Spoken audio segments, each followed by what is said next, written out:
Popin Media.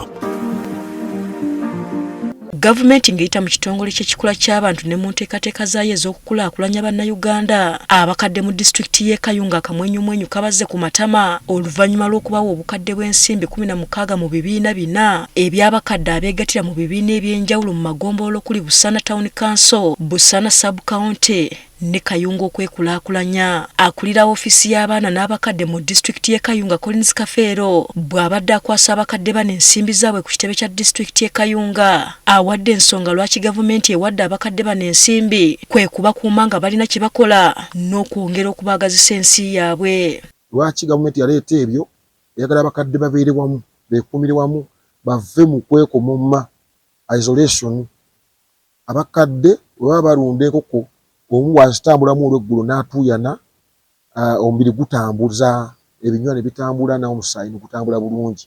Then n'enkola ey'okubeera obumu nga mubeera wamu kubanga oyinza okusanga omukadde wa wano tasobola kulaba waawali nga oli yafa dda naye nga tamanyi. Kati mu mbeera eyo balina okubeera nga bakolera wamu batambulire wamu.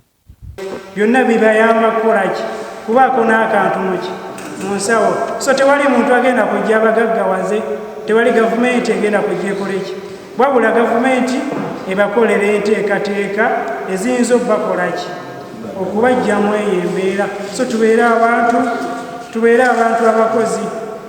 Sente zino ze bagenda okubawa oba zemufunye, fe ebiseera ebisinga tuwulira nnyo okugaba ssente. Tulawo nnyo buwulira meeting nga tuzze kulaba bye mukozeewo. Kafeero ayongeddeko nti wadde nga ssente zino sizakuzaayo, abakadde tebasaanye kuzidibaga newankubadde okuzeegabanya, nti era abanaakikola baakukwatibwa bavunaanibwa okulemesa enteekateeka ya gavumenti. Temunaala kunaaleko ku mata wadde mukuunyudde ssente muziridde. Gategedde tugenda kuba bubi nammwe wano tubale twogera bwogezi wano. Nze njagala ssente ezo wakiri bwoba temuzaagala wanikira wano nga radisana tunakuba kifaana. Tukategedde wandiko kandi ssente ziddeyo wanaye tuna programu yonna. Tukategedde abaliko obulemu twabayisaamu nga wolagula ni waliwo eyalidde ssente abalala ne baziwuuta. Nabadde mpita buyisi Kawongo we bannengedde ndi ku bintu birala ne balyoka beewadula bwe bagwa kumpi mu myala. Nagamba wuyo omusajja ali mu kutunoonya ngenda kubanoonya. Tukategedde kyamazima ssente za gavumenti zino eziba zizze tuba twagala kulaba ki kye mukolamu. Kijja kulabika bubi nnyo nga ssentebe wange ono nga bwali nga nte yali ku CPS tina nte yazikuttewo. Kyembagambye nti emyaka egyammwe girina okwewala ekintu kyonna ekisembeera okuswala. Munfuna bulungi waliwo projects ezimu ze mulina okukola nga mu myezi 3 yonna mulina okufuna kasente obeewo. Kati kanza baweeka wamu ogenda mu byokulunda osobola okulunda endiga, osobola okulunda enkoko, osobola okulunda obumyu, osobola okulunda embuzi, osobola okulunda embizi.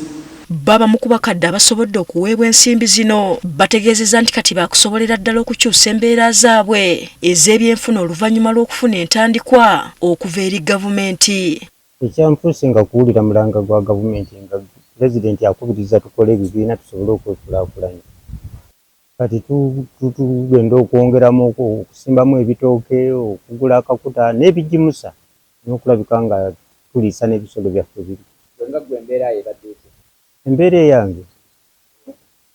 yange ebadde ennafu naye kati amaanyi tugenda nga bwe tuli mu kibiina tugenda kukolera wamu tusobole okuba nti nange nejja mu bwavu era nga nkisuubira nga bijja kutereera kubanga nga omu nga sisobola kwejja mu mbeera eyo naye bwe tubeera abangi oba mu gurupu ne tuba nga tukolera wamu tusobola bulungi okwejja. Batandikako edda tugenda kulima nanansi era twazitandikako dda. Tulinawo nga bugambye ntwongera project tulinawo n'eddundiro ly'embizi bye bumu ku bye tutandiseeko. Obukadde 4,25,000.